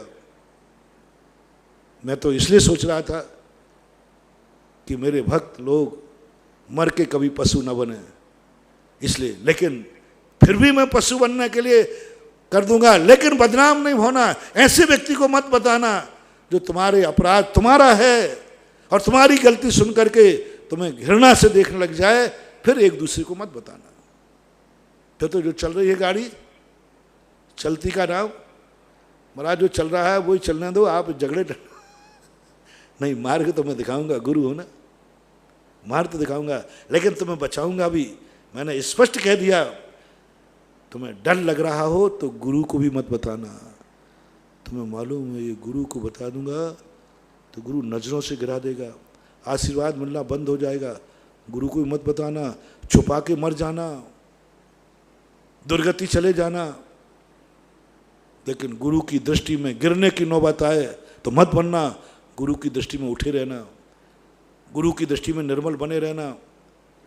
और गुरु की इतनी निर्मल दृष्टि हो कि तुम्हारे अपराध करने के बाद भी तुम्हें नमोस्तु करने को तैयार हो जाए। ओह, समय आपका हो रहा है। थोड़ी सी बात जो मैंने एक बार कही थी ना, अपराध किया है, गुरु ने दंड दिया है, और वो जैसी प्राश्चित गया, गुरु उस अपराधी की 3 प्रदक्षिणा लगा करके नमोस्तु करते हैं। क्या तुम्हारा गुरु ऐसा है कि तुम्हारे अपराध कबूल करने पर अपने आप जाके अपराध कबूल कर दिया? और गुरु सोचा है इसका इतना बड़ा विश्वास मेरे ऊपर, इसको डर नहीं लगा कि मुझे यदि ये बात पता चल जाएगी तो मैं इसको दीक्षा नहीं दूंगा, दीक्षा खत्म कर दूंगा, संघ से निकाल दूंगा, घृणा से भर जाऊंगा। इसका इतना विश्वास मेरे ऊपर, इतना विश्वास। देखना गुरु क्या सोच रहे, इतना विश्वास मेरे ऊपर, और मुझे इतनी खतरनाक बुरी बात मुझे बता दी, और ये तो डर ही नहीं रहा। गुरु पूछते हैं तुझे बात बताते समय डर नहीं लगा कि अपराध को सजा सुनने के बाद मैं तुझे निकाल दूंगा? बोले गुरुदेव मैंने गुरु को परख लिया, गुरु से क्या डरना, गुरु जो भी करेगा मेरे हित में करेगा। गुरु उस समय इतने द्रवीभूत हो जाते हैं, इसने इतना बड़ा विश्वास किया है, प्रायश्चित तो देंगे। जाओ जाकर के प्रायश्चित है तुम्हारे लिए, फलाने स्थान पर ध्यान में बैठ जाओ, 2 दिन तक बैठे रहना, अन्न जल ग्रहण नहीं करना। और उसके बीच में गुरु क्या कहेंगे? देखो अपराध पता चल गया, घृणा नहीं की, जाकर के उस शिष्य तो आंख बंद करके बैठा है, वो गुरु आचार्य परमेष्ठी उस शिष्य की 3 प्रदक्षिणा लगाएंगे और 3 बार नमोस्तु करके धन्य मानेंगे। ओहो धन्य है, इससे तो सुधर गया और मैं सुधारने में लगा रहा हूं। क्या ऐसा गुरु तुम्हारा है? यदि ऐसा गुरु हो तो जरूर तुम बता के मरना, और तुम्हें मालूम है कि नजरों में गिरा देगा तो फिर बताने की जरूरत नहीं। माँ बाप को भी ऐसे ही मान लेना। माँ बाप क्या तुम्हारे इतने हैं कि तुम्हें गले लगाकर बेटा मानते रहें? क्या तुम्हारे दाम्पत्य जीवन ऐसा विश्वसनीय है? बस सारे संसार में जो कुछ भी छल कपट हो रहा है, एक दूसरे पर किसी को विश्वास नहीं रहा, वो डर सबको खाया जा रहा है। और यही डर धीरे धीरे हमारे हर जहान में महाभारत पैदा करता है। बाप बेटों में, पति पत्नी में, गुरु शिष्य में, अड़ोसी पड़ोसी में, रिश्तेदारों में, सब अविश्वास का ही कारण है, जो ऐसे एक दूसरे को जन्मते हैं भाई बनकर, मरते हैं दुश्मन बनकर। विश्वास है, शादी करते हैं दोनों राजा रानी बनकर और मरते हैं दोनों को एक दूसरे के झगड़ा दुश्मन बनकर करते हैं। ये मात अविश्वास का कारण है। इसलिए आज वो विषय भी रह गया अपना कि एक विषय वो है जो इन सब से ऊपर उठा हुआ है, जो ज्ञायक भाव की चर्चा में कर रहा था। लक्षण भाव, ज्ञायक भाव, संबंध भाव और मलकियत की अनुभूति की बात कभी फिर चर्चा करेंगे। आज अभी ऐसी स्थिति को लेकर के आपको बहुत बड़ी चीज़ आज सोचना है। तो कल और आज के प्रवचन में मैंने तुम्हारे संसार को संभाला है, उजड़ते हुए संसार को संभाला है। यदि तुम एक दूसरे को विश्वास दे सको तो आज राम और सीता भी दुनिया में हैं, आज रावण और मंदोदरी भी दुनिया में है। रावण और मंदोदरी भी हैं और राम और सीता भी हैं। दोनों के लिए हमने उदाहरण दिए हैं। और आज वही युग, चौथा युग आ सकता है। मंदोदरी भी उसी काल में थी, सीता भी उसी काल में थे, रावण भी उसी काल में थे, राम भी उसी काल में थे। अच्छे और बुरे जोड़े तो बनते आए हैं, अच्छे और बुरे जोड़े तो बनते आए, अनुकूल प्रतिकूल बनते आए।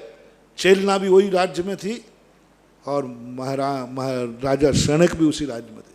दोनों बंदे, अनुकूल प्रतिकूलताएं तो बनती आई हैं, लेकिन पारदर्शी होना बहुत बड़ी बात। इतनी पारदर्शिता चेलना ने उस दुष्ट पति को आगे बता दिया कि तुम्हारे गुरु के ऊपर मैं सांप डाल के आया। उसको ये डर नहीं लगा कि चेलना ये सुनकर के मेरा मर्डर कर देगी, चेलना ये सुनकर के मुझे छोड़ देगी, चेलना की दृष्टि में मैं घृणा से भर जाऊंगी, सांप डाल के आओ। इतना विश्वास था राजा शरणक को अपनी पत्नी के ऊपर। और शरणक ने, पत्नी देखो हद हो गई, इतने अत्याचार किए हैं, लेकिन उसके बावजूद भी वो हाथ पकड़ करके ले गई वहाँ, कहाँ, गुरु महाराज के पास। और एक दिन उसे धर्मात्मा और तीर्थंकर पदवी की उपाधि दिलवा दी। देखो कैसा समझ, बिल्कुल प्रतिकूल था, अत्याचारी था। और शरणक भी जानता था, पत्नी बना लिया, बिल्कुल प्रतिकूल। उनके गुरुओं को, राजा शरणक के जो उनके जो गार्जियन थे, गुरु थे, उनको चेल्ला ने जूतियां घोंट के पिला दी उन्हीं की। ये डर नहीं लगा कि यदि ये बात मेरे पति शरणक को राजा है और मैंने जूतियां घोंट के पिला दी, ये राजा मुझे त्याग देगा, राजा मुझे मरवा डालेगा। गजब राजा शरणक, गजब पति पत्नी के संबंध। जूतियां घोंट के भोजन में खिला दी, तो भी राजा शरणक ने उसको रानी माना। उसके बावजूद भी कुछ नहीं कहा, उसके बावजूद उसने संबंध नहीं बिगाड़े। और रानी ने बता दिया। रानी भी कैसी, देखो अपने पति के ऊपर कितना विश्वास। मैंने जब शरणक पुराण पढ़ा, अरे मैंने कही जूती किसको पता थी, घोंट के पिला दी। नहीं बोलती नहीं, जूतियों को बढ़िया पेश करके और कड़ी में काय में मिला करके, किसी को पता नहीं था किसने पिलाई, छुपा लेती। लेकिन उसको अपने पति पर विश्वास था, उसने पति को बना दिया, मैंने पिलाई है, मैंने पिलाई है। उस समय राजा शरणक, मैंने कहा अब गई काम से, अभी हाथ तलवार निकाले, किसी के गुरु को ऐसा करना कोई अपराध साधन है। इसके बावजूद भी राजा शरणक ने उसका परित्याग नहीं किया, घृणा नहीं की, घृणा का रूप नहीं देखा, बस इतना कहा ये तुमने ठीक नहीं किया, ये अच्छा नहीं किया। पर रानी चेलना को विश्वास था कि ये घटना सुनाने के बाद भी हमें अपनी दृष्टि से नहीं गिराएंगे। ये था राजा शरण्यक का कितना बड़ा निर्णय कि हम कुछ भी है लेकिन रानी मेरे ऊपर अविश्वास नहीं करेगी, इसलिए सब बता दिया। और महारानी को भी कितना विश्वास था, शरण्यक को भी कितना विश्वास था। महारानी को शरण्यक पर विश्वास था तभी तो उसने बता दिया, और महारानी को शरण्यक के ऊपर कितना विश्वास था। शरण्यक को महारानी के ऊपर कितना कि उनके गले में सांप डाला और आकर महारानी को बता दिया। महारानी ने कुछ नहीं कहा, बोले ठीक नहीं किया, वही शब्द, ठीक नहीं किया, लेकिन संबंध नहीं बिगाड़े, डाइवोर्स नहीं किया, कोई गाली गलौज नहीं किया, घृणा नहीं की, दोनों ने एक संबंध को बनाए रखा। महानुभाव, उस संहार में यही आप समझ लें कि सारी दुनिया से मेरा कहना है, या तो संबंध बनाओ मत। संबंध बनाओ तो ये संबंध कच्चे धागे के समान है। कच्चा धागा 1 मिनट में टूट सकता है, और कच्चा धागा एक ऐसा होता है यदि उसकी राखी की राख रखो तो दुनिया टूट सकती है लेकिन वो धागा नहीं टूट सकता। ये संबंध बनाओ मत, या तो, और बन गए हैं तो फिर तोड़ने का प्रयास मत करो। बस एक दूसरे पर इतना विश्वास हो जाओ, इतना विश्वास, जो है संबंध बन चुका है, बस हो चुका है संबंध। अब इस संबंध को पारदर्शी बनाना है, और पारदर्शी सामने वाले के अनुसार नहीं बनेगा, स्वयं को झांको। तुम सामने वाले को कहना चाहते हो तुम पारदर्शी नहीं हो, उसकी अपेक्षा पारदर्शी नहीं, पारदर्शी देखने वाले का चेहरा नहीं होता है, दर्पण होता है। तुम दर्पण हो, एक दूसरे को मानना, तुम दर्पण हो। पति पत्नी के लिए दर्पण है, पत्नी पति के लिए दर्पण है, दोनों दर्पण हो। पारदर्शी कौन, चेहरा होगा कि दर्पण होगा? दर्पण होगा। हमें स्वयं देखना है कि मेरा विश्वास में इसका विश्वास क्यों नहीं जीत पा रही हूं, जीत पा रहा हूं, क्यों नहीं, कारण क्या है? मेरे दर्पण में मलिनता है, मेरे दर्पण में खोट है, मेरे से इसको डर है, भय है कि कहीं ये बताएगा तो अनर्थ हो जाएगा। ये डर को निकाल दीजिए, और पारदर्शिता हर दर्पण को रखना है। जो दूसरे से पारदर्शिता चाहता है वो अपनी औकात देखे, क्या तुम पारदर्शिता सहन करने की शक्ति है? मैं हर व्यक्ति को पारदर्शी बनाने की हिम्मत करूंगा, हर व्यक्ति को। तुम्हारे जो भी संबंधी है आपसे कुछ भी नहीं छुपाएंगे। आप मुझे जमानत कार्ड दे दीजिए, क्या वह पारदर्शिता सहन करने की शक्ति आप में है? आप घृणा से तो नहीं भरेंगे? आपके अंदर इतनी औकात है? नहीं है तो फिर जो चल रहा है चलो। आज के मनुष्य कल के पशु, आज के आदमी कल के शैतान बनो, और है तो आज के मनुष्य कल के देव परसों के भगवान। ये भगवान बनने की प्रक्रिया है। और आगे जब जो ज्ञान और वस्तु की दुनिया में यदि अपन को देखना है तो हमें ये विचार करना पड़ेगा कि आत्मा की वह स्वाभाविक शक्ति क्या है जो इन सबसे ऊपर उठ जाती है, और सबसे ऊपर उठ करके, और वो हमें एक ऐसा रास्ता दिखाती है जिस रास्ते से हम इन सारे संबंधों से ऊपर उठ जाते हैं। संबंध हमारे जीवन का आधार नहीं है, संबंध हमारे जीवन की मजबूरी है। संबंध हमारे जीवन का लक्ष्य नहीं है, संबंध हमारे जीवन की बहुत बड़ी मजबूरी है। और मजबूरी में व्यक्ति को मजबूरी के समान ही रहना चाहिए। मजबूरी में व्यक्ति को सदा झुक के चलना चाहिए। संबंध हमारा शौक नहीं है, मजबूरी है। और मजबूरी जिसकी होती है, हर संबंध में दोनों की मजबूरी है। और जब दोनों मजबूर हो तो झुक के चलो, समर्पित होके चलो, एक दूसरे का सहारा लेके चलो। अन्यथा तुम ऐसी मजबूरी में फंस जाओगे कि फिर बन करके या तो व्यंतर बनोगे, या अकाल में मौत करके भूत पलित बनोगे, जन्म जन्म तक एक दूसरे के बैरी बनोगे। इसलिए मेरा कहना है 2 दिन से, या तो संबंध बनाओ मत, और संबंध बनाया है तो उसे निभाओ। निभाओ। बना हुआ संबंध नहीं बनता है तो बैर नहीं बनता, और संबंध बन के टूटता है तो वे जन्म जन्म के बैरी बनते हैं। यदि संबंध नहीं बने ना तो फिर कोई फर्क नहीं पड़ता है, संबंध है ही नहीं, कोई बैर भाव नहीं, कोई कसाय नहीं। इतने दुनिया में लोग हैं, लेकिन संबंध बनने के बाद टूटता है तो जन्म जन्म का बैरी बनता है। और जन्म जन्म का बैरी बनना बहुत खतरनाक महानुभाव। किस समय कौन से रूप में वो बैरी आ जाए। सुकौशल महाराज को देखो, बैरन आ गई पूर्व भाव की। सेठ सुदर्शन को कुछ भी आ सकता है, क्योंकि संबंध टूटा हुआ है। बस संबंध को टूटने मत दो, अन्यथा पहले विचार करो, मैं संबंध किसी से बनाऊंगा ही नहीं। बहुत गुड बेटर बेस्ट, सबसे बढ़िया आदमी वो है, लेकिन तुम संबंध बनाए बिना रहते नहीं हो। तुम्हारा संबंध नहीं बने तो रोते हो, और बन जाए सो रोते हो। तुम्हारी आफत बहुत बुरी है, बहुत बुरी है। कई माताएं आती है, महाराज जी हमारे बेटे की शादी नहीं हो गई, और शादी हो जाए पर आज कहाँ की। अरे तुम्हारे क्या है, संबंध नहीं बने तो रो, और संबंध बन जाए तो रो। ऐसे रोवंटों के लिए आज मैंने 2 दिन के लिए उपदेश दे दिया।